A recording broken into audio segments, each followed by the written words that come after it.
Gearing up in property investment, the power of buy-to-let. Most landlords don't grow a significant portfolio.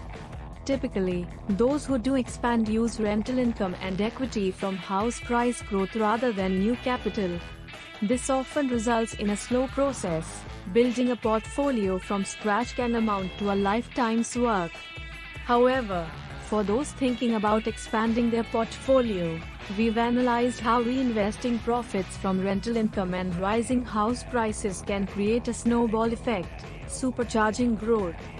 We'll explore how a portfolio evolves for someone who, in the mid-1990s, invested £50,000 into a limited company to purchase buy-to-let property with a 25% deposit. Let's check in on this portfolio every 5 years. We track its performance in different regions to see how small differences over short periods can lead to large variations in returns over a generation. We also consider the impact of reinvesting rental income, the effect of house price growth, and how mortgage finance multiplies returns. Before we delve in, a brief note on methodology. The investment is made as a limited company in 1996.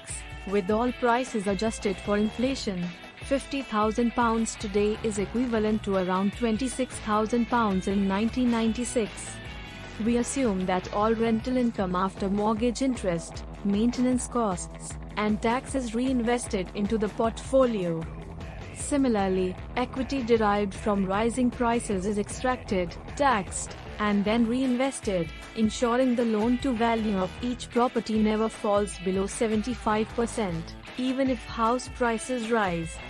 The beginning, 1996 to 2001, every portfolio starts with a single property.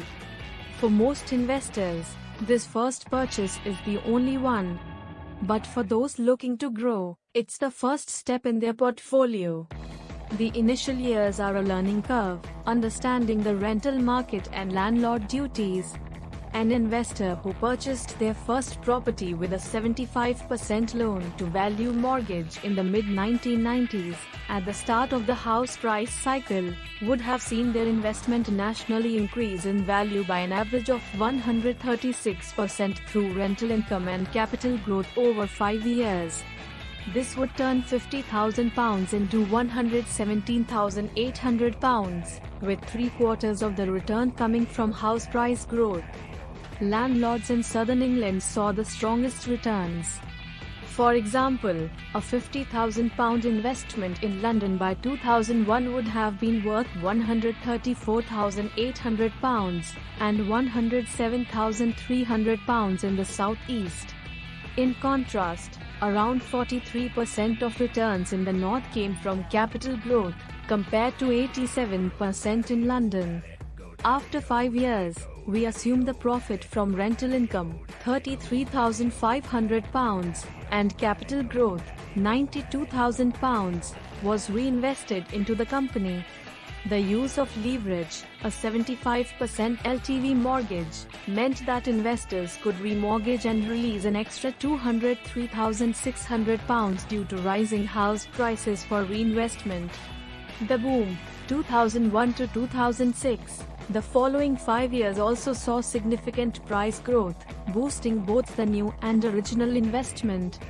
The use of leverage means 3/4 of the house price growth is on property secured by borrowed money. This amplifies the impact of house price growth fourfold. By the end of this period, following record-breaking house price growth, the initial £50,000 invested in 1996 was worth £442,000 10 years later, £79,100 from rental income and £384,600 from capital growth. Capital appreciation accounted for between 82% and 87% of a landlord's return across the country. However, money invested in the Northeast saw greater returns than anywhere else, with slightly higher price growth coupled with higher yields. The value of a landlord's portfolio in the Northeast rose 1,101% over a decade, compared to a 703% increase in the capital. The end of the cycle, 2006 to 2011, the period of 2007 marked a house price correction, the weakest point for portfolio growth. Investors in the Midlands and further north dealt with negative returns from house price growth, though strong yields from rental income cushioned the blow. Meanwhile, in the capital and surrounding markets, house prices recovered within 18 months, but lower yields dampened total returns. By 2011, 15 years after the initial £50,000 investment, putting the money into London would have generated a net portfolio value of £676,900, 1,254% growth, compared to £1,098,000, 2,097%, if invested in the Northeast. Strong yields across the North allowed portfolios to continue growing in value, despite significant house price falls. The start of a new cycle, 2011 to 2016, this period saw the London market surge. Southern house price growth outstripped northern growth by the largest margin in the 25-year lifetime of the portfolio. It also marked the point where the total net value of the portfolio passed £1 million in every region of the country. The returns from capital growth between 2011 and 2016 were more divided than ever before. By the end of this period, the value of the £50,000 initial investment had reached an average of £1,813,000, 3,527%, nationally.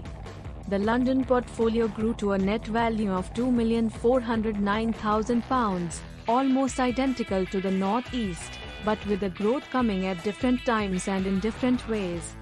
The final 5 years, 2016 to 2021, after 20 to 25 years, the size and value of a property portfolio typically hit its peak. An investor who started at 40 would now be nearing 65. While they could continue growing their portfolio, many choose to taper growth or downscale, drawing an income rather than reinvesting. The portfolio, which started with £50,000 in 1996, would, in 2021, generate an annual income of £180,900 in London or £624,900 in the Northeast. The net value of the average portfolio in England and Wales doubled between 2016 and 2021, buoyed by record levels of rental income and capital growth. Faster house price growth in the north boosted the value of northern-based portfolios, while yields remained resilient. Low yields across the south meant that capital appreciation still accounted for a significant portion of total returns in London. Portfolio returns varied significantly across the country. A sum of £50,000 invested in the Northeast in 1996 would be worth the most, at £6,277,000, 12,445% growth. Today, fall price growth and rental income were reinvested back into the portfolio. This is followed by £5,179,000, 10,259%, for a portfolio spread evenly across northern England, while London came in third place with a net portfolio value of £4,715,000, 9,332%, over 25 years.